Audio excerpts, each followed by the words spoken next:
പിതാവിന്റെയും പുത്രന്റെയും പരിശുദ്ധാത്മാവിന്റെയും നാമത്തിൽ ആമേൻ. അമ്മേ പരിശുദ്ധമേ, അമ്മേ പരിശുദ്ധമേ, ദൈവമാതാവേ, കൃപാസനത്തിലൂടെ ഞങ്ങൾക്കും ഞങ്ങളുടെ ദേശത്തിനും അമ്മ മധ്യസ്ഥം തേടി തന്ന എല്ലാ അനുഗ്രഹങ്ങൾക്കും കൃപകൾക്കും ഞങ്ങളിപ്പോൾ ഹൃദയം നിറഞ്ഞ നന്ദി പറയുന്നു. അമ്മേ പരിശുദ്ധമേ, ദൈവമാതാവേ, 2004 ഡിസംബർ 7-ാം തീയതി ഉച്ചകഴിഞ്ഞ് 2:30 കൃപാസനത്തിൽ സംഭവിച്ച അമ്മയുടെ പ്രത്യക്ഷപ്പെടലിനെ കുറിച്ച് തിരുസഭയ്ക്ക് സമർപ്പിച്ചിരിക്കുന്ന പഠനരേഖകളുടെ മേൽ സഭാത്മകമായ പഠനം ആരംഭിക്കുവാൻ ഞങ്ങൾ പ്രാർത്ഥിക്കുന്നു. അമ്മേ പരിശുദ്ധമേ, ഭൂസ്വർലോകങ്ങളുടെ രാജ്ഞിയായ അങ്ങേയ്ക്ക് ഭൗമ സംരക്ഷണത്തിനായി പ്രപഞ്ചപ്രകൃതിയെ തന്നെ തിരുസഭ പ്രതിഷ്ഠിക്കുവാൻ ഈ പ്രത്യക്ഷീകരണ വഴി ഇടയാക്കണമേ. പരിശുദ്ധമ്മേ, ജപമാല മാതാവേ, സകല കൃപാസനം പ്രാർത്ഥനകളോടും ചേർത്ത് ഞങ്ങളിപ്പോൾ പ്രാർത്ഥിക്കുന്ന ഈ കുടുംബത്തിന്റെ പ്രത്യേക നിയോഗം അമ്മയുടെ പ്രത്യക്ഷീകരണത്തിന്റെ ഈ അനുഗ്രഹവേളയിൽ ഞങ്ങൾക്ക് സാധിച്ചു തരുവാൻ കനിയണമേ. വിശ്വാസ പ്രമാണം. സർവശക്തനായ പിതാവും ആകാശത്തിന്റെയും ഭൂമിയുടെയും സൃഷ്ടാവുമായ ദൈവത്തിൽ ഞാൻ വിശ്വസിക്കുന്നു. അവിടുത്തെ ഏകപുത്രനും ഞങ്ങളുടെ കർത്താവുമായ ഈശോ മിശിഹായിലും ഞാൻ വിശ്വസിക്കുന്നു. ഈ പുത്രൻ പരിശുദ്ധാത്മാവിനാൽ ഗർഭസ്ഥനായി കന്യകാമറിയത്തിൽ നിന്ന് പിറന്ന് പൊന്തിയോസ് പീലാത്തോസിന്റെ കാലത്ത് പീഡകൾ സഹിച്ച് കുരിശിൽ തറയ്ക്കപ്പെട്ട് മരിച്ച് അടക്കപ്പെട്ട് പാതാളങ്ങളിൽ ഇറങ്ങി മരിച്ചവരുടെ ഇടയിൽ നിന്ന് 3-ാം നാൾ ഉയർത്ത് സ്വർഗത്തിലേക്ക് എഴുന്നള്ളി സർവശക്തിയുള്ള പിതാവായ ദൈവത്തിന്റെ വലതുഭാഗത്തിരിക്കുന്നു. അവിടെ നിന്ന് ജീവിക്കുന്നവരെയും മരിച്ചവരെയും വിധിക്കുവാൻ വരുമെന്നും ഞാൻ വിശ്വസിക്കുന്നു. പരിശുദ്ധാത്മാവിലും ഞാൻ വിശ്വസിക്കുന്നു. വിശുദ്ധ കത്തോലിക്കാ സഭയിലും പുണ്യവാന്മാരുടെ ഐക്യത്തിലും പാപങ്ങളുടെ മോചനത്തിലും ശരീരത്തിന്റെ ഉയർപ്പിലും നിത്യമായ ജീവിതത്തിലും ഞാൻ വിശ്വസിക്കുന്നു. ആമേൻ. സുഖസ്ഥനായ ഞങ്ങളുടെ പിതാവേ, അങ്ങയുടെ നാമം പൂജിതമാകണമേ. അങ്ങയുടെ രാജ്യം വരണമേ. അങ്ങയുടെ തിരുമനസ് സ്വർഗത്തിലെ പോലെ ഭൂമിയിലും ആകണമേ. അന്നു വേണ്ടുന്ന ആഹാരം ഇന്ന് ഞങ്ങൾക്ക് തരണമേ. ഞങ്ങളോട് തെറ്റ് ചെയ്യുന്നവരോട് ഞങ്ങൾ ക്ഷമിക്കുന്നത് പോലെ ഞങ്ങളുടെ തെറ്റുകൾ ഞങ്ങളോടും ക്ഷമിക്കണമേ. ഞങ്ങളെ പ്രലോഭനത്തിൽ ഉൾപ്പെടുത്തരുതേ, തിന്മയിൽ ഞങ്ങൾ രക്ഷിക്കണമേ. ആമേൻ. നന്മ നിറഞ്ഞ മറിയമേ, സ്വസ്തി. കർത്താവ് അങ്ങയുടെ കൂടെ സ്ത്രീകളിൽ അങ്ങ് അനുഗ്രഹിക്കപ്പെട്ടവളാകുന്നു. അങ്ങയുടെ ഉദരത്തിൻ ഫലമായി ഈശോ അനുഗ്രഹിക്കപ്പെട്ടവനാകുന്നു. പരിശുദ്ധ മറിയമേ, തമ്പുരാന്റെ അമ്മേ, പാപികളായ ഞങ്ങൾക്ക് വേണ്ടി ഇപ്പോഴും ഞങ്ങളുടെ മരണസമയത്തും തമ്പുരാനോട് അപേക്ഷിക്കണമേ. ആമേൻ. കർത്താവിന്റെ ഉന്നതമായ നാമത്തിൽ, സഭയുടെ അധികാരത്തിൽ, കുരിശിന്റെ അടയാളത്തിൽ, ദൈവത്തിന്റെ ശക്തിയാൽ ഞാൻ നിങ്ങളുടെ വീടിനെയും നീ ഇരിക്കുന്ന ഇടങ്ങളെയും നീ വർക്ക് ചെയ്യുന്ന ഇടങ്ങളെയും കർത്താവിന്റെ നാമത്തിൽ ആശീർവദിക്കുന്നു. ദൈവത്തിലെ നീയുമായി ബന്ധപ്പെട്ട് നീ നിന്റെ ജീവിതത്തിൽ ഇന്നത്തെ ജീവിതത്തിന് ആവശ്യമായ എല്ലാ സാധന സാമഗ്രികളെ, അത് ഫയലാകാം, പേപ്പറാകാം, വേറെ എന്ത് സംഭവമായ അത് കയ്യിലെടുത്തുകൊണ്ട് ആശീർവാദം മക്കളെ. കർത്താവെ, കന്നുകാലി വളർത്തി ജീവിക്കുന്നവരുണ്ട്, കടകമ്പോളങ്ങൾ ചെയ്ത് ജീവിക്കുന്നവരുണ്ട്, ബ്യൂട്ടി പാർലർ നടത്തി ജീവിക്കുന്നവരുണ്ട്, ഓരോരോ ചെറിയ ബിസിനസ് നടത്തിയിട്ട് ബേക്കറി നടത്തി ജീവിക്കുന്നവരുണ്ട്, ചെറുകിട വ്യവസായങ്ങൾ. കർത്താവെ, അവരുടെ ജീവിക്കാനുള്ള മാർഗം പോലും അല്ലെങ്കിൽ കിട്ടാത്ത അവസ്ഥയിൽ സങ്കടപ്പെട്ട് കണ്ണീരോടെ കട തുറക്കുകയും കണ്ണീരോടെ പൂട്ടുകയും ചെയ്യുന്നവരുണ്ട്. ഈശോയെ, അവരെ ഞാൻ അങ്ങയുടെ ദിവസം ഏൽപ്പിക്കുന്നു. അവർക്ക് അതുകൊണ്ട് ജീവിക്കാൻ പറ്റത്തില്ലേ ദൈവമേ?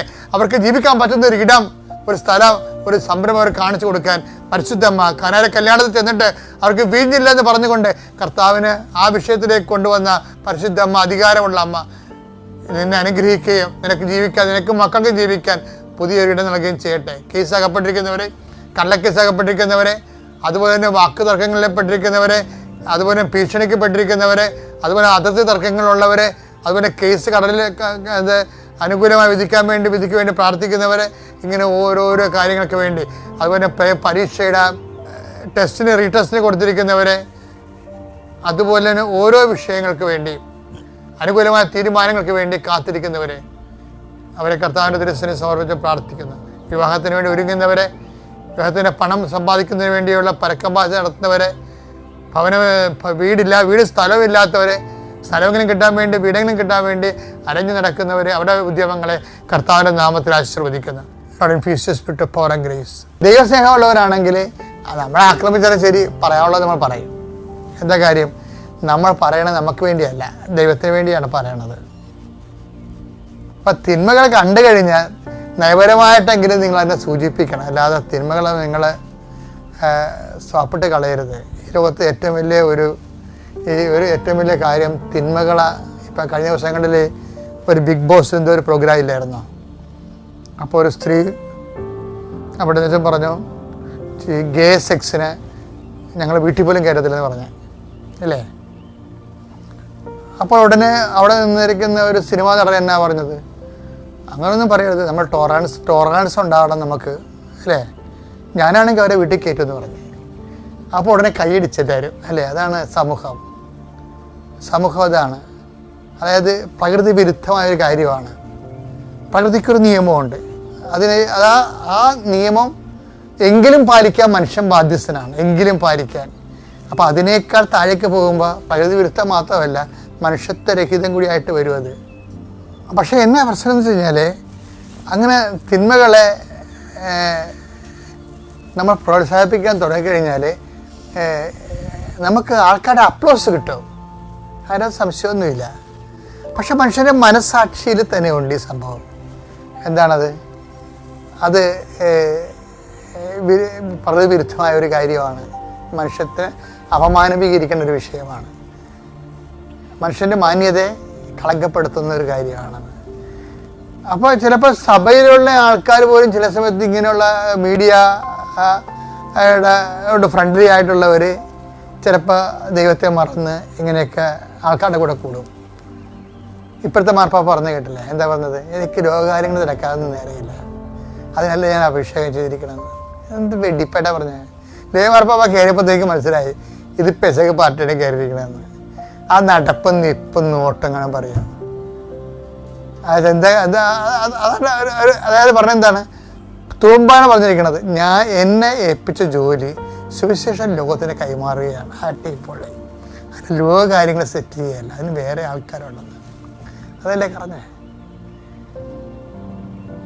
കാര്യം ആവശ്യമുള്ള പാട്ടിൽ ഇല്ലാത്ത പാട്ടിൽ കൊണ്ടുപോയി ജനങ്ങളെ പക്ഷപാതം വന്ന് ജനങ്ങളുടെ വിഭാഗീയതയിലേക്ക് സഭ ഒരു ഇരയായിട്ട് മാറും.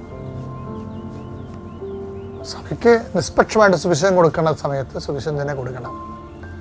അതിനുവേണ്ടിയാണ് ഈ പാപ്പാസ്ഥാനം കൊടുത്തിരിക്കുന്നത്. അത് ലേയോ മാർപ്പാപ്പ ശരിക്കും നല്ല വിവേചനത്തോടെയാണ് സംസാരിച്ചത്. ഞാൻ പറഞ്ഞു വരുന്നതിൻ്റെ നിങ്ങൾക്ക് ഒരു കാര്യം മനസ്സിലായോ?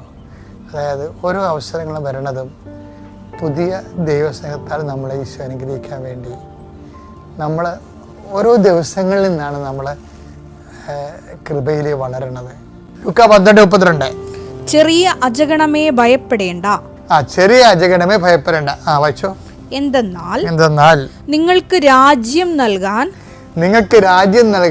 നിങ്ങളുടെ പിതാവ് പ്രസാദിച്ചിരിക്കുന്നു.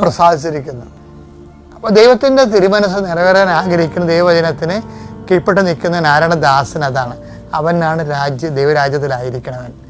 അത് കൃപയുടെ ഭാഗമായിട്ട് വരുന്നതാണ്. പ്രസാദിച്ചിരിക്കണം എന്ന് പറഞ്ഞാൽ കേട്ടില്ലേ? അനുഗ്രഹം അല്ലത്. ലോകരാജ്യത്തിലാണ് അനുഗ്രഹം, ലോകരാജ്യത്തുമുണ്ട് ഫിസിക്കൽ ഫേവേഴ്സ്. ദൈവരാജ്യത്തിൽ ദൈവരാജ്യം മാത്രമേ, അത് കൃപയുടെ ഫലം ദൈവരാജ്യമാണ്. അപ്പോൾ ഇപ്പം ദൈവരാജ്യത്തിലാണ് നീയെങ്കിൽ നമ്മൾ എന്നും ദൈവരാജ്യത്തിൽ തന്നെ ആയിരിക്കും. അല്ല ആരും അന്ത്യവിധി കഴിയുമ്പോൾ നമുക്ക് എടുത്തു വെച്ച് തരേണ്ട കാര്യമില്ല. ഈ ദൈവരാജ്യത്തിൻ്റെ കണ്ടിന്യൂഷനാണ് നമ്മുടെ ജീവിതം. അപ്പം നമ്മളെ സംബന്ധിച്ചിടത്തോളം സ്വർഗം ഗ്യാരണ്ടി ചെയ്തുകൊണ്ട് തന്നെ സ്വർഗസ്ഥമായിട്ട് തന്നെ നമുക്ക് മരിക്കാൻ പറ്റും. സുവിശേഷം നൽകുന്ന സാധ്യതയാണ്. അതേപോലെ നീ പ്രയോജനപ്പെടുത്തണം. എൻ്റെ പേര് അമൃത മെറിൻ ബൈജു. എറണാകുളം പനങ്കാട് സെയിൻറ്റ് ആൻ്റണീസ് ഇടവക അംഗമാണ്. കൃപാസന മാതാവുമായിട്ടുള്ള എൻ്റെ സഹയാത്ര ആരംഭിച്ചിട്ട് ഏകദേശം 8 വർഷമായി. കൃപാസനം എന്താണെന്നോ അമ്മ ജീവനോട് പ്രത്യക്ഷപ്പെട്ട കഥയോ ഒന്നും അറിയാതെയാണ് ഞാൻ അമ്മയുമായിട്ടുള്ള യാത്ര ആരംഭിക്കുന്നത്. അതിന് കാരണം അമ്മയുടെ അമ്മ ഇവിടെ ഉടമ്പടി എടുത്തിട്ടുണ്ട്. അമ്മ കൃപാസനത്തിലെ നേർച്ച വസ്തുക്കളായിട്ടുള്ള ഉപ്പ്, കാശുരൂപം, തേൻ, തൈലം, നീലത്തിരി ഒക്കെ തന്നിട്ടുണ്ടായിരുന്നു. അന്ന് ആ നേർച്ച വസ്തുക്കൾ കൈമാറുന്നതിൽ അങ്ങനെ റെസ്ട്രിക്ഷൻസ് ഒന്നും ഉണ്ടായിരുന്നില്ല. അങ്ങനെയാണ് എനിക്കും ആ നേർച്ച വസ്തുക്കൾ ലഭിച്ചത്. കാലത്തെ ആണെങ്കിലും എത്രയും തേളം മാതാവേ അല്ലെങ്കിൽ കരുണക്കന്ത ചൊല്ലുന്ന കൂട്ടത്തിൽ ചൊല്ലുന്നൊരു പ്രാർത്ഥന മാത്രമായിരുന്നു ഇവിടുത്തെ പ്രത്യക്ഷീകരണ പ്രാർത്ഥന. അതിൻ്റെ അർത്ഥം എന്താണെന്ന് അറിയാതെ തന്നെയായിരുന്നു വർഷങ്ങളായിട്ട് ഞാൻ പ്രാർത്ഥിച്ചുകൊണ്ടിരുന്നത്. ഇതെല്ലാം നടക്കുന്നത് എൻ്റെ ഡിഗ്രി കാലഘട്ടത്തിലായിരുന്നു. ഡിഗ്രി എക്സാമിന് പോകുമ്പോഴാണെങ്കിലും കാലത്തെ മമ്മീനെ കൊണ്ട് തൈലം നെറ്റിയിൽ കുരിശ് വരച്ചിട്ടാണ് ഞാൻ എക്സാമിന് പോയിക്കൊണ്ടിരുന്നത്. അതുകൊണ്ട് തന്നെ എനിക്ക് എൻ്റെ കോളേജിൽ ഡിപ്പാർട്ട്മെൻറ്റ് ഓഫ് കൊമേഴ്സിൽ ഫസ്റ്റ് റാങ്കോട് കൂടി BCom ഫൈനാൻസ് ആൻഡ് ടാക്സേഷൻ പാസ്സാവാൻ സാധിച്ചു. അതിനുശേഷം ഞാൻ CAക്ക് പോകാനായിട്ട് തീരുമാനിച്ചു. 2020 അതായത് കൊറോണ കാലഘട്ടത്തിലാണ് ഞാൻ CAക്ക് പോകാനായിട്ട് തീരുമാനിക്കുന്നത്. അതിന് വേണ്ടിയിട്ട് ഒരു കോച്ചിങ് സെൻറ്ററിൽ ജോയിൻ ചെയ്തു. കോച്ചിങ്ങൊക്കെ ഭംഗിയായിട്ട് പോയി. ഇതിൻ്റെ BCom കഴിഞ്ഞ് വരുന്ന പിള്ളേരെ ഡയറക്ടർ എൻട്രി എന്നാണ് പറയുന്നത്. അവർക്ക് എക്സാം എഴുതണം എന്നുണ്ടെങ്കിൽ 3 വർഷത്തെ ആർട്ടിക്കിൾഷിപ്പ് ചെയ്യണം. അതിൽ 9 മാസത്തെ ആർട്ടിക്കിൾഷിപ്പ് ആദ്യം ചെയ്തതിന് ശേഷം മാത്രമേ ഇൻ്റർമീഡിയറ്റ് എന്നുള്ള എക്സാം എഴുതാൻ പറ്റുള്ളൂ. ഇൻ്റർമീഡിയറ്റ് 2 ഗ്രൂപ്പാണ്, ഗ്രൂപ്പ് 1 ഉണ്ട്, ഗ്രൂപ്പ് 2 ഉണ്ട്. അപ്പോൾ ഈ ഗ്രൂപ്പ് ഏത് എക്സാം എഴുതണമെങ്കിലും 9 മാസത്തെ ആർട്ടിക്കിൾഷിപ്പ് മസ്റ്റായിട്ട് കംപ്ലീറ്റ് ചെയ്താൽ മാത്രമേ എഴുതാൻ പറ്റുള്ളൂ. അതിന് വേണ്ടിയിട്ട് ഞാൻ ഒരു CA ഫേമിൽ ജോയിൻ ചെയ്യണം. അപ്പോൾ എൻ്റെ കൂടെ ഓൺലൈനിൽ കോച്ചിങ്ങിനുണ്ടായിരുന്ന പിള്ളേർ പറഞ്ഞത് BCom കഴിഞ്ഞ് വരുന്ന പിള്ളേരൊന്നും CA ഫേം എടുക്കുന്നില്ല, കാര്യം അവർ ഉഴപ്പായിരിക്കും, ഇടയ്ക്ക് വെച്ച് ഡ്രോപ്പ് ചെയ്ത് പോകും, അതുകൊണ്ട് ഫേമുകളൊന്നും എടുക്കുന്നില്ല എന്നാണ് എൻ്റെ കൂട്ടുകാരൊക്കെ പറഞ്ഞത്. പക്ഷേ എൻ്റെ ഒരു സുഹൃത്തിൻ്റെ വീട്ടിൽ വന്നപ്പോൾ എന്നോട് പറഞ്ഞു ആളുടെ സിസ്റ്റർ ഒരു CA ഫേമിൽ CS വേണ്ടിയിട്ട് ട്രെയിനിങ്ങിന് പോകുന്നുണ്ട്, അപ്പോൾ അവിടെ വേണമെങ്കിൽ ചോദിച്ചു നോക്കുന്നവർ എനിക്ക് അവിടുത്തെ ഡീറ്റെയിൽസ് തന്നു. ഞാനവിടെ വിളിച്ചപ്പോൾ അവർ എന്നോട് എൻ്റെ CV അയക്കാൻ പറഞ്ഞു, എന്നെ ഇൻ്റർവ്യൂവിന് വരാനും പറഞ്ഞു. ഞാൻ ഇൻ്റർവ്യൂവിന് ചെന്നപ്പോൾ എന്നെ ഇൻ്റർവ്യൂ ചെയ്ത സാർ എന്നോട് പറഞ്ഞത് BComകാർ ഞങ്ങൾ എടുക്കില്ല, എൻ്റർടൈൻ ചെയ്യില്ല, കാര്യം അവരിടയ്ക്ക് വെച്ച് ഡ്രോപ്പ് ചെയ്ത് പോകും, വെറുതെ ഉഴപ്പായിരിക്കും, വെറുതെ ഞങ്ങളുടെ സമയം നിങ്ങളുടെ സമയം പോകും, അതുകൊണ്ട് വരണ്ടെന്നുള്ള രീതിയിൽ എന്നോട് പറഞ്ഞത്. അപ്പോൾ ഞാൻ ഈ ഇൻ്റർവ്യൂവിന് പോകുന്ന സമയത്ത് മമ്മീനെ കൊണ്ട് തൈലം എൻ്റെ നെറ്റിയിൽ കുരിശ് വരപ്പിച്ചിട്ടുണ്ടായിരുന്നു. പിന്നെ മാതാവിൻ്റെ ഒരു ചെറിയ ഫോട്ടോ ഫ്രെയിം എൻ്റെ ബാഗിൽ എടുത്തിട്ടാണ് ഞാൻ പോയത്. ഇൻ്റർവ്യൂവിന് ചോദിച്ച ചോദ്യങ്ങളൊന്നും എനിക്ക് അധികം ഉത്തരം പറയാൻ പറ്റിയില്ല. ഞാൻ ഇൻ്റർവ്യൂ കഴിഞ്ഞിട്ട് മമ്മിനോട് പറഞ്ഞത് തന്നെ അവിടെ കിട്ടിയില്ല, നമുക്ക് വേറെ ഫേം നോക്കാമെന്നാണ് പറഞ്ഞത്. പക്ഷേ പിറ്റേ ദിവസം വൈകിട്ടായപ്പോൾ എനിക്ക് ഫോണിൽ മെസ്സേജ് വന്നു, ജോയിൻ ചെയ്തോളൂ എന്ന് പറഞ്ഞ മെസ്സേജാണ് വന്നത്. അത് ഞാൻ ആ CA ഫേമിൽ ജോയിൻ ചെയ്തു കഴിഞ്ഞപ്പോൾ അവിടെ വേറെ ടീമിലുണ്ടായിരുന്നു. എൻ്റെ ടീമിൽ ഞാൻ മാത്രമേ ഡയറക്ടർ എൻട്രി ഉണ്ടായിരുന്നുള്ളൂ. ബാക്കി 5 ടീമിലും ഓരോ ഡയറക്ടർ എൻട്രി പിള്ളേർ വെച്ചുണ്ടായിരുന്നു. അപ്പോൾ ഞങ്ങൾ ലഞ്ചിരിക്കുന്ന സമയത്ത് ആ പിള്ളേർ എന്നോട് ചോദിച്ചു ആര് റെക്കമെൻഡ് ചെയ്തിട്ട് ഇവിടെ കിട്ടിയത്. അവരെയൊക്കെ ഓരോരുത്തർ പള്ളിയിലെ അച്ഛന്മാർ അല്ലെങ്കിൽ അതുപോലെയുള്ള ആൾക്കാരെ റെക്കമെൻഡ് ചെയ്തിട്ടാണ് ഈ ഫേമിൽ കിട്ടിയത്. അമൃതൻ ആരെ റെക്കമെൻഡ് ചെയ്തതെന്ന് ചോദിച്ചു. എന്നെ റെക്കമെൻഡ് ചെയ്തിട്ട് ആരും ഇല്ല. അപ്പോൾ എനിക്കത് മനസ്സിലായി മാതാവാണ് എന്നെ റെക്കമെൻഡ് ചെയ്തതെന്നുള്ളത്. അതിനുശേഷം അവിടെ കണ്ടിന്യൂ ചെയ്തുകൊണ്ട് പോയി. ആദ്യത്തെ വർഷം വലിയ കുഴപ്പമൊന്നും ഉണ്ടായിരുന്നില്ല, എന്നാലും ചെറിയ ബുദ്ധിമുട്ടുകളുണ്ടായിരുന്നു. BCom കഴിഞ്ഞ് വന്നതിൻ്റെ പേരിലുള്ള കുറച്ച് ഇൻസൾട്ടും കാര്യങ്ങളൊക്കെ ഉണ്ടായിരുന്നു എനിക്ക്. അതിനുശേഷം ഞാൻ മെയ് 2022 എൻ്റെ ഗ്രൂപ്പ് 1 എക്സാമിന് പ്രിപ്പയർ ചെയ്തു. എക്സാം എഴുതുന്ന സമയത്ത് എനിക്ക് കോസ്റ്റിംഗ് എന്നുള്ള വിഷയം നല്ല പാടായിരുന്നു, പഠിക്കുന്ന സമയത്ത് പാടായിരുന്നു. റിവിഷൻ പ്രോപ്പറായിട്ടൊന്നും ഉണ്ടായിരുന്നില്ല. BComന് കോസ്റ്റിംഗ് പഠിച്ചൊരു ധൈര്യത്തിലാണ് ഞാൻ ഇരുന്നത്, പക്ഷേ ആ ലെവലിലൊന്നും അല്ല CAക്ക് ഉള്ളത്. ബുക്ക് എടുത്ത് പഠിക്കാൻ പറ്റിയില്ല. ഞാൻ കരഞ്ഞുകൊണ്ട് മമ്മിയുടെ അടുത്ത് വന്നിട്ട് പറഞ്ഞു, മമ്മി പഠിക്കൽ പറ്റുമെന്ന് എനിക്ക് തോന്നുന്നില്ല, ഇത് കുറച്ച് പാട്, എനിക്കൊന്നും റീകളക്ട് ചെയ്തെടുക്കാൻ പറ്റുന്നില്ല എന്ന് പറഞ്ഞു. ഞാൻ ആ ബുക്ക് മാതാവിൻ്റെ മുമ്പിൽ 3 ദിവസം ആ ബുക്കോടെ ഞാൻ വെച്ചിട്ട് പോയി. പിന്നെ ഞാൻ പിറ്റേ ദിവസം 4ാമത്തെ ദിവസം വന്നിരുന്നെടുത്ത് പഠിക്കാൻ തുടങ്ങി. പഠിച്ചു, എക്സാം എഴുതി, പാടായിരുന്നു. അതുകൊണ്ട് തോക്കും എന്നുള്ള ഉറപ്പുള്ളതുകൊണ്ട് തന്നെ എനിക്ക് പിന്നെ CAക്ക് പഠിക്കാനായിട്ട് തോന്നിയില്ല. ഞാൻ ഡ്രോപ്പ് ചെയ്യാൻ തീരുമാനിച്ചു. ഒരു ജൂണൊക്കെ ആയപ്പോൾ ഞാൻ MComന് അപ്ലൈ ചെയ്തു. MComന് അഡ്മിഷൻ കിട്ടി, ഫീസും അടച്ച് ജോയിൻ ചെയ്യാനുള്ള പ്ലാനിലായിരുന്നു. ജൂലൈ ഒക്കെ ആയപ്പോൾ എൻ്റെ റിസൾട്ട് വന്നപ്പോൾ എനിക്ക് കോസ്റ്റിംഗ് എന്നുള്ള വിഷയത്തിന് 90 മാർക്കുണ്ട്. അപ്പോൾ എനിക്കെന്ന് മനസ്സിലായി 90 മാർക്ക് എന്നുള്ളത് 90 ദിവസം എന്നുള്ളതിൻ്റെ അർത്ഥമാണെന്നുള്ളത്. അപ്പോൾ ഈ റിസൾട്ട് വരുന്നതിന് 2-3 ഡേയ്സ് മുമ്പ് ഞാൻ ഇവിടെ വന്ന് ഉടമ്പടി എടുത്തായിരുന്നു. എൻ്റെ ചേച്ചി അതിനു മുമ്പ് ഉടമ്പടി എടുത്തിട്ടുണ്ട്, പക്ഷേ അന്ന് ഫാമിലിയിൽ നിന്ന് ഒരാൾക്ക് മാത്രം ഉടമ്പടി എടുക്കാൻ പറ്റുള്ളൂ എന്ന് പറഞ്ഞുകൊണ്ട് ഞങ്ങൾക്ക് ഉടമ്പടി എടുക്കാൻ പറ്റിയില്ല. 4 പേര് വന്നു, 24 നിയോഗങ്ങളായിട്ടാണ് ഇവിടെ വന്നത്. പക്ഷേ ഒരാൾക്ക് എടുക്കാൻ പറ്റുള്ളൂ എന്ന് പറഞ്ഞുകൊണ്ട് എൻ്റെ സിസ്റ്ററാണ് ആദ്യം ഉടമ്പടി എടുത്തത്. അതിനുശേഷം ജൂലൈയിൽ ഈ റിസൾട്ട് വരുന്നതിന് കുറച്ച് ദിവസം മുമ്പാണ് ഞാനായിട്ട് വന്ന് ഉടമ്പടി എടുക്കുന്നത്. റിസൾട്ട് വന്നു, എനിക്കൊരു നല്ല മാർക്ക് ഉണ്ടായിരുന്നു. അതിനുശേഷം ഓഫീസിൽ നല്ലപോലെ പ്രശ്നങ്ങളുണ്ടായിരുന്നു. വർക്കിൻ്റെ പ്രശ്നമല്ല, അല്ലാത്ത രീതിയിലുള്ള കുറച്ച് മിസ്അണ്ടർസ്റ്റാൻഡിങ്, അതിൻ്റെ പ്രശ്നങ്ങളൊക്കെ ആയിരുന്നു. അതിനുശേഷം ഗ്രൂപ്പ് 2 ഞാൻ മെയ് 2023 എഴുതി. അതിലും ഓഡിറ്റിങ്ങും അതുപോലെ EIS SM എന്ന് പറഞ്ഞ പേപ്പർ എനിക്ക് നല്ല പാടായിരുന്നു. ഓഡിറ്റിംഗ് എക്സാമിന് ഇരിക്കുമ്പോൾ ഞാൻ ആ ചാപ്റ്റർ പഠിച്ചിട്ടില്ലെന്ന് എനിക്ക് ഉറപ്പാണ്. ആ ചാപ്റ്ററിൽ നിന്നൊരു ചോദ്യം വന്നായിരുന്നു. ആ ചോദ്യത്തിൻ്റെ ഉത്തരത്തിൻ്റെ പേജ് എൻ്റെ മനസ്സിലോട്ട് തെളിഞ്ഞാൽ വന്നത്. ആ പേജ് ഏതാണെന്നുള്ളത് എനിക്ക് വ്യക്തമായിട്ട് എൻ്റെ മനസ്സിൽ തെളിഞ്ഞു വന്നു. ഞാൻ എക്സാം എഴുതി തിരിച്ചു വന്ന് വണ്ടിയിൽ കയറിയിട്ട് ആ ബുക്ക് എടുത്ത് നോക്കിയപ്പോൾ എൻ്റെ മനസ്സിൽ തെളിഞ്ഞു വന്ന ആ പേജസൊക്കെ തന്നെയാണ് ബുക്കിലുള്ളത്. സെയിം പേജ്, സെയിം സൈഡ് എല്ലാം. എനിക്ക് കറക്റ്റ് ആൻസർ അവിടെ എഴുതാൻ പറ്റി. അതുപോലെ തന്നെ SM എന്നുള്ള പേപ്പർ എനിക്ക് നല്ല പാടായിരുന്നു. തോക്കും എന്ന് തന്നെയായിരുന്നു ഞാൻ വിചാരിച്ചത്. ഒരു പേപ്പറിന് പോയി കഴിഞ്ഞാൽ പിന്നെ ആ ഗ്രൂപ്പ് ഒന്നും കൂടി എഴുതേണ്ടി വരും. ബാക്കി 3 പേപ്പർ പാസ്സായിട്ടും കാര്യമില്ല. ഒരു പേപ്പർ പോയി കഴിഞ്ഞാൽ ബാക്കി എല്ലാം ഒന്നും കൂടി എഴുതേണ്ടി വരും. അങ്ങനെ അന്ന് SMൻ്റെ എക്സാം എനിക്ക് നല്ല പാടായിരുന്നു. വീട്ടിൽ വന്നിട്ട് ഞാൻ കരച്ചിലായിരുന്നു. ബൈബിളിലൊരു വാക്യം ഞാൻ എപ്പോഴും പറഞ്ഞു, എന്നെ വിളിക്കുക, ഞാൻ മറുപടി പറയും, എൻ്റെ ബുദ്ധിക്ക് അതീതമായ മഹത്വം, നിഗൂഢമായ കാര്യങ്ങൾ ഞാൻ വെളിപ്പെടുത്തും എന്ന് പറഞ്ഞിട്ട് ഞാൻ എക്സാം ഹാളിൽ നിന്നിട്ട് വിളിച്ചിട്ട് എന്താണ് എൻ്റെ വിളി കേൾക്കാഞ്ഞതെന്ന് ഞാൻ മാതാവിനോട് ചോദിച്ചു. അന്ന് രാത്രി മാതാവായിട്ട് നല്ല വഴക്കൊക്കെ ആയിരുന്നു. പിറ്റേ ദിവസത്തെ എക്സാമിന് വേണ്ടി നല്ല ഞാൻ പ്രിപ്പയർ ചെയ്ത് തുടങ്ങി. ആ എക്സാമിൻ്റെ റിസൾട്ട് വന്നപ്പോൾ ആ പേപ്പറിന് 52 മാർക്ക് ഉണ്ട്. ഞാൻ ജയിക്കാനായിട്ട് 40 മാർക്ക് വേണം, പക്ഷെ എനിക്ക് 52 മാർക്ക് ഉണ്ടായിരുന്നു. മാതാവിനെ അങ്ങനെ അനുഗ്രഹിച്ചു. അതിനുശേഷം ഈ 3 വർഷത്തെ CA ആർട്ടിക്കിൾഷിപ്പ് കംപ്ലീറ്റായി, മെയിൽ കംപ്ലീറ്റായി. അതിനുശേഷം SPOM എന്ന് പറഞ്ഞ 2 ഓൺലൈൻ മൊഡ്യൂൾ എഴുതിയതിന് ശേഷം മാത്രമേ നമുക്ക് CA ഫൈനൽ എഴുതാൻ പറ്റുള്ളായിരുന്നുള്ളൂ. ഇപ്പോൾ അതിൽ ചെറിയ മാറ്റങ്ങളൊക്കെ വരുത്തി. പക്ഷേ ഈ ഓൺലൈൻ മൊഡ്യൂളിൽ സ്ലോട്ട് കിട്ടുന്നുണ്ടായില്ല. അപ്പോൾ ഞാൻ മെയിൽ 30-ആം തീയതിയാണ് എൻ്റെ ആർട്ടിക്കിൾഷിപ്പ് കഴിയുന്നത്. എനിക്ക് ജൂൺ 12-ആം തീയതിയിലേക്ക് ഒരു ഓൺലൈൻ മൊഡ്യൂൾ എഴുതാനുള്ള സ്ലോട്ടും കിട്ടി. ജൂലൈ 2-ആം തീയതിയിലേക്ക് 2ാമത്തെ ഓൺലൈൻ മൊഡ്യൂൾ എഴുതാനുള്ള സ്ലോട്ടും കിട്ടി.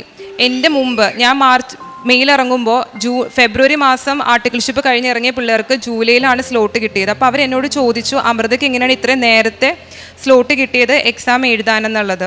അപ്പോൾ ഞാൻ പറഞ്ഞു, പ്രാർത്ഥിച്ചതിൻ്റെ ഫലമായിട്ടാണ് അങ്ങനെ കിട്ടിയത്. കാര്യം എനിക്ക് മുമ്പേ പോയവരാണ് അവരൊക്കെ, പക്ഷേ എനിക്കാണ് ജൂണിൽ എഴുതാനുള്ള സ്ലോട്ട് കിട്ടിയത്. കാര്യം എത്രയും നേരത്തെ നമ്മൾ ആ ഓൺലൈൻ മൊഡ്യൂൾ എഴുതുന്നു അത്രയും നേരത്തെ നമുക്ക് എക്സാമിന് വേണ്ടി പ്രിപ്പയർ ചെയ്ത് തുടങ്ങാൻ പറ്റും. കാര്യം ഞാൻ ഫൈനലിൽ ഗ്രൂപ്പ് 1-ൻ്റെ ക്ലാസ്സൊന്നും അറ്റൻഡ് ചെയ്തിട്ടുണ്ടായിരുന്നില്ല. അപ്പോൾ ആ എക്സാമൊക്കെ എഴുതിയിട്ട് വേണമായിരുന്നു അറ്റൻഡ് ചെയ്യാനായിട്ട്. അങ്ങനെ ആ എക്സാമിന് വേണ്ടി പോകാനായിട്ട് പ്രിപ്പറേഷനൊക്കെ ചെയ്തു. പക്ഷേ അന്ന് ബുധനാഴ്ച ആയിരുന്നു. ബുധനാഴ്ച രാത്രി ആയപ്പോൾ എനിക്ക് ഭയങ്കര വയറുവേദന വന്നു. എന്താണെന്ന് എനിക്കറിയില്ല, ടെൻഷൻ്റെ ആണോ എന്തിൻ്റെ ആണെന്ന് എനിക്കറിയില്ല. എനിക്ക് വയറുവേദന, വയർ അപ്സെറ്റായി, വോമിറ്റിങ്. രാത്രി ഞാൻ ഒരുപോലെ കണ്ണടച്ചിട്ടില്ല. രാത്രി മമ്മി എനിക്ക് കൊണ്ടുവന്നിട്ട് എനിക്ക് വയറിനടുത്ത് ഭയങ്കര സിവിയർ ആയിട്ടുള്ള പെയിൻ ആയിരുന്നു. മമ്മി തൈലം കൊണ്ടുവന്ന് പുരട്ടി. കുറച്ച് കഴിഞ്ഞപ്പോൾ ആ വേദന എവിടെ പോയി എന്നറിയില്ല, അത് പോയി. പക്ഷേ എനിക്ക് സാധാരണഗതിയിൽ ഞാൻ അങ്ങനെ എന്തെങ്കിലുമൊക്കെ സംഭവിച്ചു കഴിഞ്ഞാൽ മാതാവിനപ്പം തന്നെ മാതാവായിട്ട് വഴക്കിടും. കാര്യം മാതാവ് എന്തിനിപ്പോൾ ഇങ്ങോട്ട് ചെയ്തത്, ഞാൻ പ്രാർത്ഥിച്ചതല്ലേ, പിന്നെ എന്തുകൊണ്ടാണ് ഇങ്ങനെ എന്നോട് ഇങ്ങനെ ചെയ്തതെന്നുള്ളത്. പക്ഷെ അന്ന് എനിക്ക് മാതാവിനോട് നന്ദിയാ പറയാൻ തോന്നി. ഞാൻ മാതാവിനോട് പറഞ്ഞത്, അപ്പോൾ എക്സാമിന് എന്തായാലും മാതാവ് വരുമല്ലേ എന്ന് പറഞ്ഞിട്ടാണ് ഞാൻ എക്സാം ഹാളിൽ പോയത്. ഭക്ഷണമൊന്നും കഴിച്ചില്ല, കാര്യം കഴിക്കുന്ന ഫുഡ് ഫുൾ ഞാൻ വോമിറ്റ് ചെയ്യായിരുന്നു. അങ്ങനെ എക്സാം എഴുതി. അന്ന് തന്നെ റിസൾട്ട് കാണാൻ പറ്റും. എനിക്കതിന് 82 മാർക്ക് കിട്ടി ആ ഓൺലൈൻ മൊഡ്യൂൾ എഴുതിയതിന്. അതിനുശേഷം വന്ന് ടെസ്റ്റൊക്കെ ചെയ്തപ്പോൾ ആ ടെസ്റ്റിലൊന്നും വലിയ കുഴപ്പമൊന്നുമില്ല. ആ ഒരു ദിവസം മാത്രമേ ആ അസുഖം ഉണ്ടായുള്ളൂ. ടെസ്റ്റ് ചെയ്തപ്പോൾ ആദ്യം ഇത് യൂറിനറി ഇൻഫെക്ഷൻ ആണെന്നാണ് കണ്ടത്. പക്ഷെ അതും ഇതും തമ്മിൽ വലിയ ബന്ധമൊന്നും ഉണ്ടായിരുന്നില്ല. പക്ഷെ പിന്നെ ആ അസ്വസ്ഥത പിന്നീട് വന്നിട്ടില്ല. അത് കഴിഞ്ഞിട്ട് 2ാമത്തെ ഓൺലൈൻ മൊഡ്യൂൾ എഴുതി. അതും ഭംഗിയായിട്ട് തന്നെ പാസ്സായി. ഗ്രൂപ്പ് 1 എഴുതി, അത് ഡിസംബറിൽ പാസ്സായി. ഗ്രൂപ്പ് 2 എഴുതി. ഗ്രൂപ്പ് 2 എഴുതുന്ന സമയത്താണെങ്കിൽ തന്നെ ആദ്യത്തെ എക്സാം ഞാൻ മാതാവിനോട് പ്രാർത്ഥിച്ചത് എൻ്റെ വീടിൻ്റെ അടുത്ത് തന്നെ ഒരു എക്സാം സെൻറ്റർ കിട്ടണമെന്നാണ് പ്രാർത്ഥിച്ചത്. എൻ്റെ ബർത്ത്ഡേ മെയിലാണ്. അപ്പോൾ ഞാൻ മാതാവിനോട് പ്രാർത്ഥിച്ചിട്ട് എക്സാമും മെയിലാണ്, മാതാവിൻ്റെ മാസവും മെയ് തന്നെയാണ്. അപ്പോൾ ബർത്ത്ഡേ ഗിഫ്റ്റായിട്ട് എൻ്റെ എക്സാം നല്ലതാക്കി തന്നെയെന്നാണ് ഞാൻ പ്രാർത്ഥിച്ചത്. അതിൻ്റെ ഫലമായിട്ട് എനിക്ക് എക്സാം സെൻറ്റർ, അടുത്തുള്ളൊരു എക്സാം സെൻറ്ററിനെ കിട്ടി. ഞാൻ ആഗ്രഹിച്ച എക്സാം സെൻറ്റർ എനിക്ക് കിട്ടി. പോകാനുള്ള ദൂരം, അല്ലെങ്കിൽ മൂവാറ്റുപുഴയൊക്കെ വരുമ്പോൾ എക്സാം സെൻറ്റർ കിട്ടാറുണ്ട്. എൻ്റെ വീട് പനങ്ങാടാണ്. അപ്പോൾ അത്രയും ദൂരെ ട്രാവൽ ചെയ്ത് വരൽ നടക്കില്ല. കാര്യം ഓൾട്ടർനേറ്റീവ് ഡേയ്സിലാണ് എക്സാം. അപ്പോൾ അതിന് പഠിക്കാനൊക്കെ ഉള്ളതുകൊണ്ട് സമയം കുറേ പോകുന്നതുകൊണ്ട് അടുത്തൊരു എക്സാം സെൻറ്റർ കിട്ടാനാണ് ഞാൻ പ്രാർത്ഥിച്ചത്. എനിക്ക് അടുത്തൊരു എക്സാം സെൻറ്റർ കിട്ടി. ആദ്യത്തെ എക്സാം ഡയറക്റ്റ് ടാക്സ് ആയിരുന്നു. എനിക്ക് പൊതുവേ പേപ്പർ പാടായിരുന്നു. എനിക്ക് സമയത്തിനുള്ള പേപ്പർ എഴുതി തീർക്കാൻ പറ്റിയില്ല. കരയില്ലാന്ന് തീരുമാനിച്ചിട്ടാണ് ഞാൻ എക്സാം ഹാളിൽ നിന്ന് ഇറങ്ങിയെങ്കിലും രാത്രി ബൈബിൾ വായിച്ചപ്പോൾ എനിക്ക് ആകെ വിഷമോ, ഞാൻ ഇരുന്ന് കരഞ്ഞു. പിന്നെ നെക്സ്റ്റ് ഡേ സ്റ്റഡി ലീവാണ്. അത് കഴിഞ്ഞിട്ടാണ് പിന്നെ എക്സാം ഉള്ളത്. അപ്പോൾ ഞാൻ അതിനുവേണ്ടി പ്രിപ്പയർ ചെയ്ത് തുടങ്ങിയെങ്കിലും ഞാൻ വായിക്കേണ്ടത് തന്നെ ഞാൻ പിന്നെ വായിച്ചുകൊണ്ടിരിക്കുക. എനിക്ക് അടുത്ത ടോപ്പിക്കിലോട്ട് പോകാൻ പറ്റുന്നില്ല. എനിക്ക് ആകെ വിഷമമായി. അങ്ങനെ ഞാൻ പിന്നെ പഠിക്കണില്ലാന്ന് വെച്ചു. കാര്യം ഈ വായിച്ചതിനെ പിന്നെ പഠിച്ചുകൊണ്ടിരിക്കുന്നതിൽ കാര്യമില്ലല്ലോ. അതുകൊണ്ട് ഞാൻ ബൈബിൾ വായിച്ചിട്ട് കിടക്കാം എന്നുള്ള തീരുമാനത്തിലെത്തി. ബൈബിൾ വായിക്കുന്ന സമയത്ത് ഞാൻ മാതാവിനോട് പറഞ്ഞു, മാതാവി ഒരു ദിവസം കൊണ്ട് ഞാൻ എന്താ പഠിക്കേണ്ടത്, എന്ത് പഠിച്ചിട്ട് എൻ്റെ തലയിലോട്ട് കയറണില്ല, ഞാൻ പഠിച്ചതന്നെ അല്ലെങ്കിൽ വായിച്ചതിനെ പിന്നെ വായിച്ചുകൊണ്ടിരിക്കുകയാണ്, എനിക്ക് എന്താ ചെയ്യേണ്ടതെന്ന് അറിയില്ല എന്ന് പറഞ്ഞ് ഞാൻ കരഞ്ഞുകൊണ്ട് ബൈബിൾ വായിച്ചിട്ട് ഞാൻ കിടന്നു. പിറ്റേ ദിവസം കാലത്ത് 4:30 ആയപ്പോൾ ഞാൻ തന്നെത്താൻ എണീറ്റ പാടെ ഞാൻ ഫോണിൽ ക്ലാസ്സാണ് കണ്ടത്. മാരത്തോൺ വീഡിയോസ് നമുക്ക് യൂട്യൂബിൽ അവൈലബിൾ ആയിരിക്കും. അങ്ങനെ ഞാൻ ഇൻഡയറക്റ്റ് ടാക്സിൻ്റെ മാരത്തോൺ വീഡിയോ ഞാൻ യൂട്യൂബിൽ കണ്ടുകൊണ്ടിരിക്കുകയാണ്. 4:30 ആയപ്പോൾ 5 മണിയായപ്പോൾ ഞാൻ കരുതി എന്നാൽ ഇനി ബ്രഷൊക്കെ ചെയ്തിട്ട് പ്രാർത്ഥിച്ചിട്ട് മര്യാദക്ക് പഠിക്കാനിരിക്കാം എന്നുള്ള രീതിയിൽ ഞാൻ ജസ്റ്റ് ഒന്ന് വാട്സാപ്പ് ഓപ്പൺ ചെയ്തതാണ്. അതിൽ എനിക്ക് കുറേ മെസ്സേജ് ഒന്ന് കിടക്കുകയാണ്. നോക്കുമ്പോൾ ഒരു PDF ഫയലാണ്. അത് ഓപ്പൺ ചെയ്യുമ്പോൾ കണ്ടത് ICAയുടെ അനൗൺസ്മെൻ്റ് ആയിരുന്നു. ഇന്ത്യ പാകിസ്ഥാൻ യുദ്ധം കാരണം എക്സാം പോസ്റ്റ്പോൺ ചെയ്തു എന്ന് പറഞ്ഞിട്ടായിരുന്നു ആ സർക്കുലർ വന്നിരുന്നത്. അത് കണ്ടപ്പോൾ ഞാൻ അത് വിശ്വസിച്ചില്ല, കാര്യം ഇത് ഫേക്ക് ആയിരിക്കും എന്ന് ഞാൻ കരുതി. അതിനുശേഷം ICAയുടെ BOS പോർട്ടലിൽ പോയിട്ട് സർക്കുലർ എടുത്ത് നോക്കിയപ്പോൾ അതിൽ ഞാൻ കണ്ടു എക്സാം പോസ്റ്റ്പോൺ ചെയ്തു എന്നുള്ളത്. എനിക്ക് സത്യം പറഞ്ഞത് അത്ഭുതമായിട്ടാണ് തോന്നിയത്. കാരണം ഞാൻ രാത്രി കിടക്കാൻ നേരത്ത് മാതാവിനോട് ചോദിച്ചതാണ്, മാതാവ് ഒരു ദിവസം കൊണ്ട് ഞാൻ എന്താ പഠിക്കേണ്ടത്, എങ്ങനെ പഠിക്കും? ഒരു ദിവസമേ ഉള്ളൂ എന്ന് എനിക്ക് നേരത്തെ അറിയായിരുന്നു. പക്ഷേ എന്നാലും ആദ്യത്തെ എക്സാം മോശമായതുകൊണ്ട് എനിക്ക് ആകെ ടെൻഷൻ, എനിക്ക് ആകെ വിഷമമായി. പക്ഷേ എനിക്ക് മാതാവ് ആ പേപ്പർ പ്രിപ്പയർ ചെയ്യാനായിട്ട് 7 ദിവസം നീട്ടിത്തന്നു. 9-ാം തീയതി കാലത്തെയാണ് എക്സാം പോസ്റ്റ്പോൺ ചെയ്യണ സർക്കുലർ വരുന്നത്. പക്ഷേ 10-ാം തീയതി വൈകിട്ടായപ്പോൾ അവർ എക്സാം റീഷെഡ്യൂൾ ചെയ്തു, ഒരു ഡേറ്റ് ഫിക്സ് ചെയ്തു. 16-ാം തീയതിയിലോട്ടും 18-ാം തീയതിയിലോട്ടും അങ്ങനെ 2 ഡേറ്റിലോട്ട് എന്തോ ആണ് മാറ്റിയത്. അങ്ങനെ ആ പേപ്പർ എനിക്ക് നല്ല രീതിയിൽ പ്രിപ്പയർ ചെയ്യാൻ പറ്റി. അതിനെനിക്ക് 81 മാർക്ക് ലഭിച്ചു. അതിനുശേഷം 3-ാമത്തെ പേപ്പർ എന്ന് വെച്ച് കഴിഞ്ഞാൽ ഓപ്പൺ ബുക്ക് പോലത്തെ ഒരു എക്സാമാണ്. അതായത് CA ഫൈനലിലെ 7 സബ്ജക്റ്റിൻ്റെ ബുക്ക് നമുക്ക് കൊണ്ടുപോയിട്ട് നോക്കി എഴുതാം. പക്ഷേ ആൻസേഴ്സ് എവിടെയാണെന്ന് നമുക്കറിയില്ല. അത് ഇൻഡയറക്റ്റ്ലി ആയിരിക്കും ക്വസ്റ്റ്യൻസ്. MCQ ഉണ്ടായിരിക്കും, ഡിസ്ക്രിപ്റ്റീവ് ആയിട്ടുള്ളതായിരിക്കും. പക്ഷേ ആ കറക്റ്റ് ആൻസേഴ്സ് എവിടെയാണെന്നുള്ളത് എനിക്ക് കറക്റ്റ് കണ്ടുപിടിച്ച് മാതാവ് തന്നു. ഞാൻ മാതാവിനോടും പിതാവിനോടും പ്രാർത്ഥിച്ച് ഇങ്ങനെയാണ്, പിതാവെ അങ്ങയുടെ മഹത്വം വെളിപ്പെടുത്തണമേ, ഇന്ന് ഈ നിമിഷം വെളിപ്പെടുത്തണമേ എന്നാണ് പ്രാർത്ഥിച്ചത്. അതിൻ്റെ ഫലമായിട്ട് എനിക്ക് ഓരോ ചോദ്യങ്ങൾ വായിക്കുമ്പോഴും അതിൻ്റെ ഉത്തരം ഏത് സബ്ജക്റ്റാണെന്ന് അത് ലൊക്കേറ്റ് ചെയ്യാൻ പറ്റി, ഏത് പേജിലാണ് ആൻസർ കിടക്കണതെന്ന് കണ്ടുപിടിക്കാൻ പറ്റി. ഒരിക്കലും നമുക്ക് എക്സാക്റ്റ് ആൻസർ കിട്ടില്ല, പക്ഷേ ഏകദേശം ഒരു ഐഡിയ ആ പേജിൽ നിന്ന് കിട്ടും. അത് വെച്ചിട്ട് നമുക്ക് സ്വന്തമായിട്ട് ഡെവലപ്പ് ചെയ്ത് നമ്മൾ എഴുതണം. അങ്ങനെ ആ എക്സാം ഭംഗിയായിട്ട് പൂർത്തീകരിക്കാനായിട്ട് സാധിച്ചു. അങ്ങനെ ജൂലൈ 6-ാം തീയതി എൻ്റെ റിസൾട്ട് വന്നു. ഞാൻ ഒരു ക്വാളിഫൈഡ് ചാർട്ടേഡ് അക്കൗണ്ടൻ്റ് ആയി. പിന്നെ പ്രേക്ഷക പ്രവർത്തനമായിട്ട് ചെയ്തത്, ഇവിടെ നിന്ന് കിട്ടുന്ന പത്രം ഞാൻ പള്ളികളിലും പിന്നെ ഇവിടുന്ന് പോകുന്ന വഴിക്ക് ആരെങ്കിലും കാണുകയാണെങ്കിൽ, ബസ് സ്റ്റോപ്പിലൊക്കെ ആരെങ്കിലും കാണുകയാണെങ്കിൽ കൊടുക്കും. പിന്നെ ഞങ്ങൾക്ക് പള്ളിയുടെ അടുത്ത് തന്നെ, പള്ളിയുടെ അതിനൊരു പാലിയേറ്റീവ് കെയർ ഉണ്ട്, അവിടെ നമ്മൾ ഭക്ഷണ സാധനങ്ങൾ വാങ്ങിച്ചു കൊടുക്കുക മാത്രമല്ല ഞാനും എൻ്റെ അനിയത്തിയും കൂടി പോയി അവർക്കത് ഫുഡ് വാരി കൊടുത്തിട്ടുണ്ട്. പിന്നെ അല്ലാതെ രോഗികളായിട്ട് വരുന്നവർക്ക് കാശ് കൊടുത്ത് നമ്മൾ സഹായിച്ചിട്ടുണ്ട്. പിന്നെ അച്ഛൻ്റെ ഡെയിലി ബ്രെഡ് കാലത്തെ കൂടും. അച്ഛൻ്റെ ഡെയിലി ബ്രെഡിൻ്റെ കാര്യം പറയുകയാണെങ്കിൽ, ഞാൻ രാത്രി മാതാവിനോട് എന്താണോ സംസാരിക്കുന്നത് ആ കാര്യം തന്നെയായിരിക്കും അച്ഛൻ കാലത്തെ ഡെയിലി ബ്രെഡിൽ പറയുന്നത്. അതുപോലെ തന്നെ ധ്യാനം കൂടുമ്പോഴാണെങ്കിലും അച്ഛൻ്റെ ധ്യാനം ചൊവ്വാഴ്ച കൂടി, അടുത്ത ചൊവ്വാഴ്ച ആകുമ്പോൾ ഓൾമോസ്റ്റ് എൻ്റെ എനർജി ഡൗൺ ആയിട്ടുണ്ടാകും. അത് റീചാർജ് ചെയ്യാനായിട്ടാണ് ഞാൻ ധ്യാനം കൂടിക്കൊണ്ടിരുന്നത്. ആ ഒരു ആഴ്ച എന്നെ ഡിസ്റ്റർബ് ചെയ്തുകൊണ്ടിരുന്ന എല്ലാ പ്രോബ്ലത്തിൻ്റെ സൊല്യൂഷൻ അച്ഛൻ ആ ധ്യാനത്തിലൂടെ പറയുമായിരുന്നു. അച്ഛൻ്റെ ധ്യാനം കൂടും, അതിൻ്റെ ലിങ്ക് ഞാൻ വാട്സാപ്പിൽ ഷെയർ ചെയ്യും, ഡെയിലി ബ്രെഡിൻ്റെ ലിങ്ക് ഷെയർ ചെയ്യും, വചനങ്ങൾ ഷെയർ ചെയ്യും. ഇതൊക്കെ ഷെയർ ചെയ്യുന്നത് മറ്റുള്ളവർ കാണട്ടെ, എനിക്ക് അനുഗ്രഹങ്ങൾ കിട്ടിയത് മാതാവ് വഴിയാണെന്ന് അറിയാൻ വേണ്ടി തന്നെയാണ് ഞാനത് ഷെയർ ചെയ്യുന്നത്. കുറേ പേര് കളിയാക്കിയിട്ടുണ്ട്, ഈ ജനറേഷനിൽ ഇങ്ങനത്തെ ആൾക്കാരുണ്ടോ, ഓഫീസിലാണെങ്കിൽ ഞാൻ മാതാവാണ് മാർക്ക് എന്ന് പറഞ്ഞു കഴിഞ്ഞതിന് എന്നോട് പറഞ്ഞത് ഞാൻ പിള്ളേരെ വഴിതെറ്റിക്കുന്നു എന്നാണ് പറഞ്ഞത്. എനിക്ക് പേഴ്സണലി മെസ്സേജ് കിട്ടിയിട്ടുണ്ട്. ചിലവർ എന്നോട് പോസിറ്റീവായിട്ട് പറയും ഈ വചനം നല്ലതാണ്, ഇന്ന് വചനം കണ്ടില്ലെങ്കിൽ എന്നോട് ചോദിക്കും എന്താ വചനം ഷെയർ ചെയ്യാനെന്നുള്ളത്.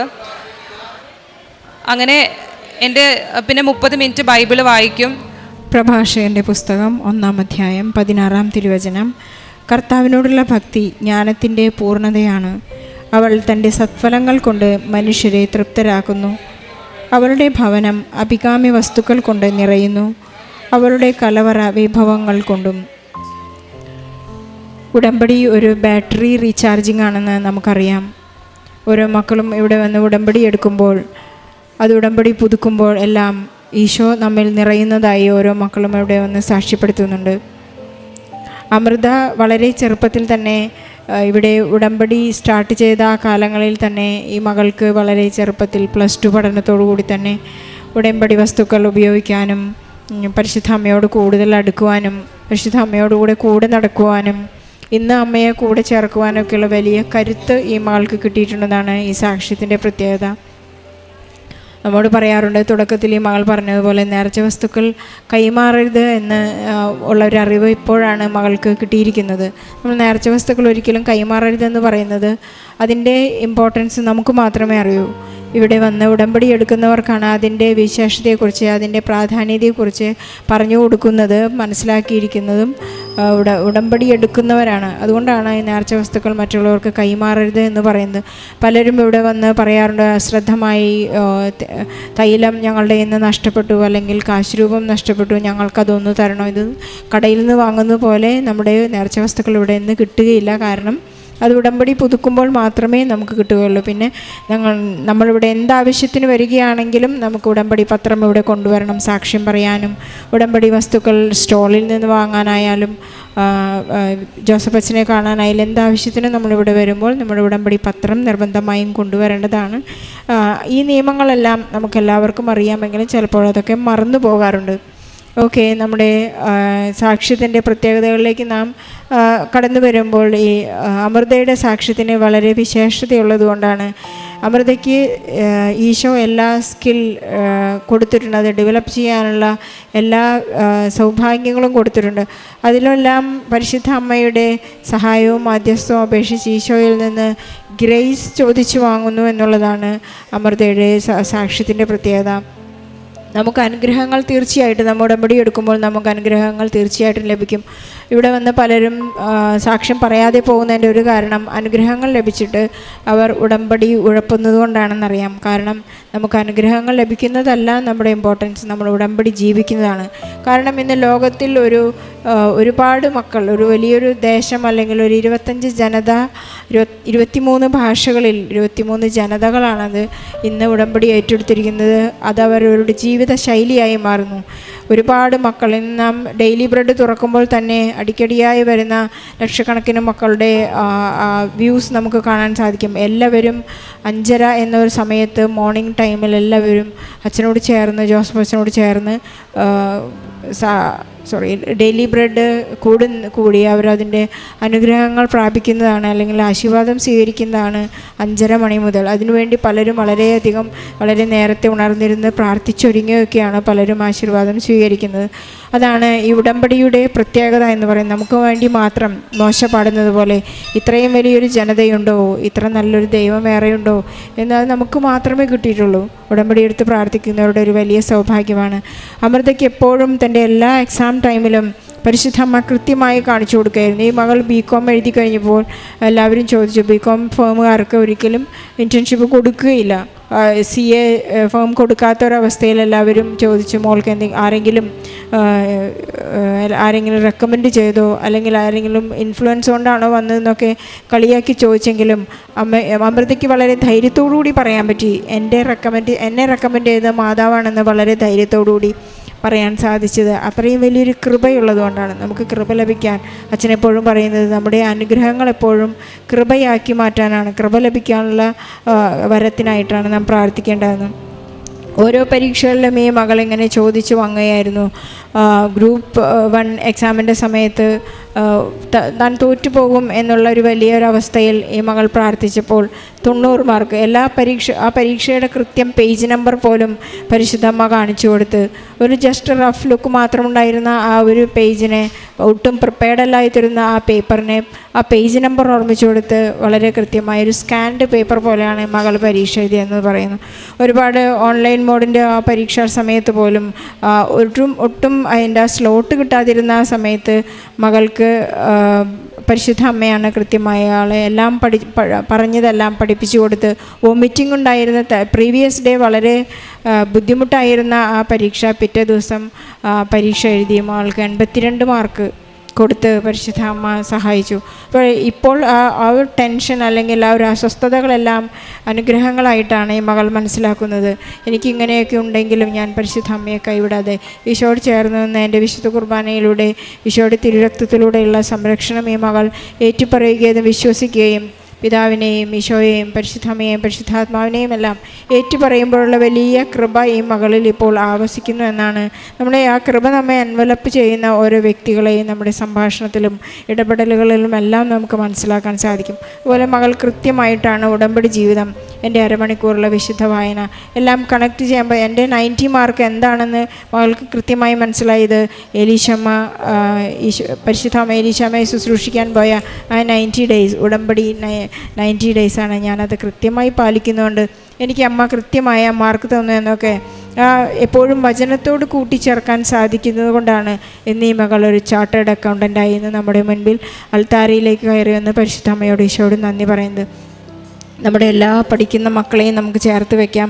പഠിക്കാൻ ബുദ്ധിമുട്ടുള്ള മക്കളെ ചേർത്ത് വയ്ക്കാം. പഠിക്കാൻ സാധിക്കാതെ ഫിനാൻഷ്യൽ ഹെൽപ്പ് കിട്ടാതെ ലഭിക്കുന്ന എല്ലാ മക്കളെയും, പഠന സംബന്ധമായ എല്ലാ മക്കളെയും ബുദ്ധിമുട്ടുന്നവരെ നമുക്ക് ഈ സാക്ഷ്യത്തോട് ചേർത്ത് വെച്ചുകൊണ്ട് ഈശോയ്ക്കും പരിശുദ്ധ അമ്മയ്ക്കും നന്ദി പറഞ്ഞൊരു നല്ല കയ്യടി നൽകി ഈ സാക്ഷ്യം നമുക്ക് സമർപ്പിക്കാം.